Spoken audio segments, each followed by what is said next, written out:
तर आपण महावीर उद्यानमध्ये सहज आलेलो.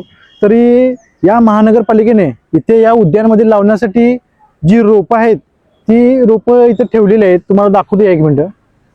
मला वाटतं इथेच लावण्यासाठी आणलेले आहेत. लाखो रुपये खर्च केलेले आहेत या महानगरपालिकेने. आणि ही अशी इथं आता ही रोपं मरून जायचं आहेत. साधारण मला वाटतं इथं हजारो रुपयाच्या आसपास 700-800च्या आसपास तरी इथं रोपं आहेत. तरी या महानगरपालिकेनं इथं दुर्लक्ष केलंय. ही रोपं अशीच पडलेली आहेत. मला वाटतं हे साधारण ह्या पावसाळ्यात ही रोपं लावण्यासाठी आणलेली असावीत. आणि ही रोपं पावसाळा होऊन गेला तरी देखील ही रोपं इथंच आहेत. आणि इथं बघा, इथं हे लिहिलेलं आहे, उद्यानात गैरवर्तन करणारे अथवा वनस्पती वस्तू यांचे नुकसान करणारे दंडात्मक कारवाई करण्यात येईल.